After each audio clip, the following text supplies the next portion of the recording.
What's up, guys? Welcome back to the channel. So today we're going to be covering another episode of How to Operate. Last episode I covered the Predator class. If you guys missed that video, I'll leave it linked down in the description below. But today we're going to be covering the Scout class. Now, a lot of people wanted me to cover this, and I think this is easily one of the most important operators in the game to have when it comes to success on a team. Intel is always key in this game. Knowing exactly where somebody is always better than guessing where somebody is, and that's basically my motto when it comes to the Scout class. Now, we're going to start off with the basics. Basically, what this guy does is he uses a drone to find enemy locations. If the enemy is moving, it provides a white ping to actually track their movement. So all you have to do is fly the drone in the direction towards the white ping, and you hover it over their little character, and then it marks them and gives you an orange mark. And your team is able to track enemies a lot better like that. Even if somebody is inside a building, it's always better to have a mark and know exactly what corner they're sitting in, rather than saying, okay, there's one on my ping, and then he run into the building and he's in the opposite corner to where they thought they were.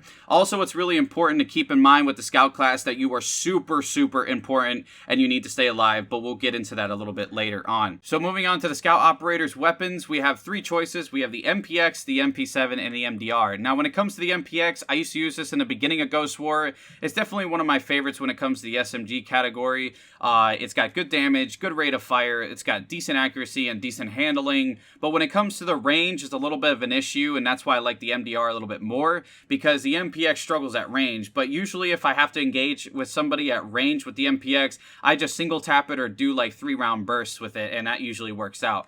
Next up is the MP7. Now, I used to never play with the MP7. A lot of people never even touched this weapon when it came to the Scout class. Everybody used to like the MPX, but a lot of people lately have been using the MP7. I've been seeing people melt with this weapon, and I personally picked it up myself, and I slapped a Comp M4 sight on it, which is what I use on the Predator, and it actually does work. If you're in like 60, 70 meters to somebody, you can actually melt them. Now, when it comes to 100, 150 meters, same thing like the MPX, you'll have to shoot in like, single fire or do 3-round burst just so you can get those nice clean hits and actually deal some damage at range. But that's where both of these weapons struggle, and that's why I like the MDR a little bit more, because when it comes to that range factor, the MDR is superior. Now, a lot of Scout operators seem to like this MDR because it has that range factor with it. As the Scout class, you're a support class, so not only are you supposed to spot people, but you're also supposed to help people and engage in gunfights and try to deal damage to opponents so your teammates can kind of clean them up a little bit, even if that means putting in a couple shots of them.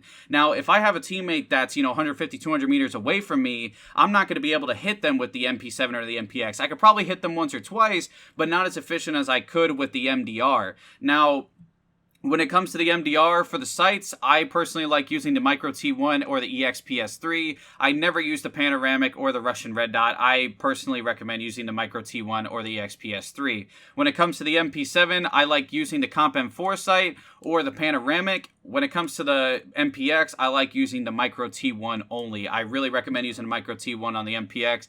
Some people like the XPS3, but I personally think the Micro T1 is the better scope on the MPX. So next thing we're going to talk about for the class is the perks. Now, for the perks, you have Drone Pilot, which is 25% increased drone battery life. You have 25% increased range and 30% cooldown reduction on the drone. Now, this is good if you like to keep your drone up constantly, always keep people marked, and you really annoy the enemy and constantly make them change their position because you always have a drone up. And this is really good to use, but the only downside of it is that it's not thermal vision. Now, thermal vision is another perk that you have, and thermal vision I personally run no matter what. I always run thermal vision on the Scout. There's a little bit of times where I'll run like Drone Pilot or Athletic Sprinter, but that's just when I'm playing solo. But I personally think that thermal vision is one of the most important perks to run on the Scout, and the reason that is because the Scout is there to provide intel for the team, and you can't provide intel to the team if you don't see the guy that's clearly sitting in a bush in front of your drone, but you can't see him because you don't have thermal vision on. Or you might catch that one little guy, at nighttime. If you're running Athletic Sprinter, you wouldn't be able to see the guy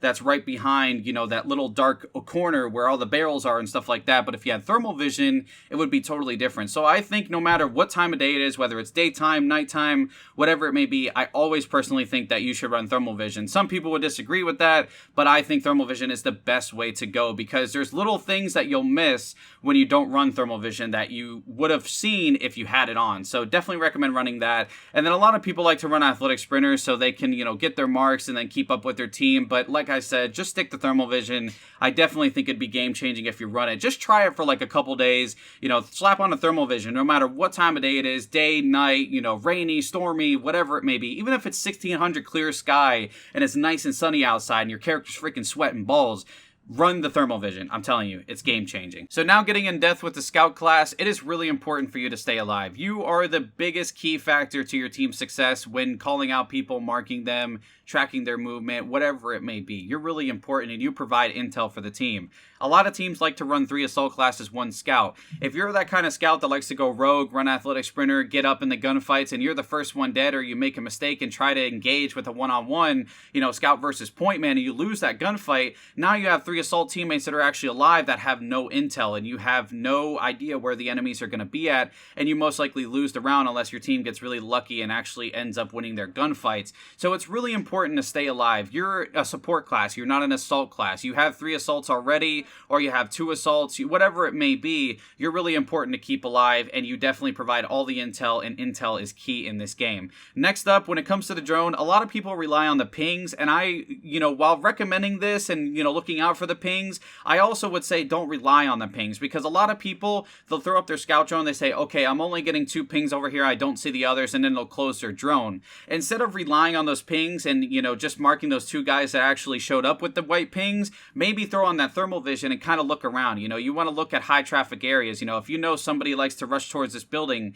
like we'll use Lumber Mill, for example. Okay, on Lumber Mill, the high traffic areas or the left flank through the woods, you have the right flank down by the street, and then you have the middle map where people like to go to that big Lumber Mill area, that big building, or the log cabin, whatever the fuck you want to call it. I don't know what it's called, but a lot of people like to go there. So if you only get 2 pings out by the road and you say, okay, I don't know where the other guys are, and then you close your drone, that's deemed useless. What you want to do is say, I'm only getting 2 pings on these guys on the road, but I don't know where the others are. So the first immediate thing that you should think is you should check mid-map, you should check their spawn, and then you should check the left flank, because they could be flanking you. Sometimes a lot of teams like to do, okay, we're going to go down by the road so we can cause a distraction, then all your team shifts that way while you're sitting there and you have 2 other enemies going through the woods. So it's really important to, think for yourself sometimes. Use your drone's full battery life. Don't come out of your drone because, you want to rush with your teammates or stuff like that. Use your drone's entire battery life. Unless you're marked or you're getting a mortar dropped on you or you're out in the open and you can get sniped, do not close your drone. Use the entire battery life, check the flanks, check the high traffic areas, and try to find everybody so your team can benefit from it. Another thing is that you really have to help out your team. You are a support class and you are supposed to use a drone a lot and not engage in a lot of gunfights,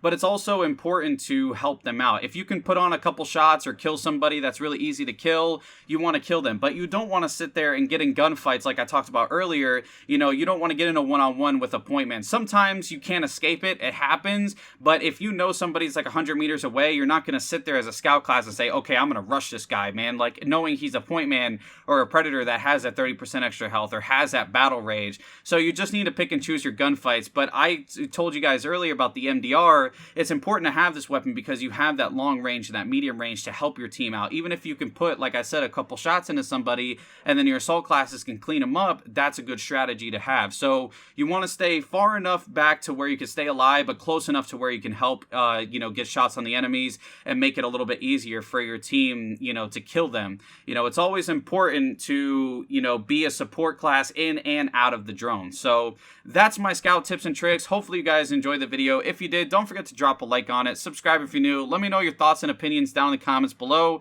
And also let me know down below what class you want me to cover next. So far, we've covered the Pathfinder, the Diversionist, the Predator, and the Scout. Next up, I was thinking maybe we can do the Enforcer, or maybe we can do the Sentinel. I think the Sentinel would be pretty cool as well because I really like that class. Or we can even do the Medic. The Medic is one that I've really been having a lot of fun with. So anyways, guys, that's it for the video. Hopefully you enjoyed. Drop a like, subscribe if you're new, and I'll see you in the next one. Peace out, guys.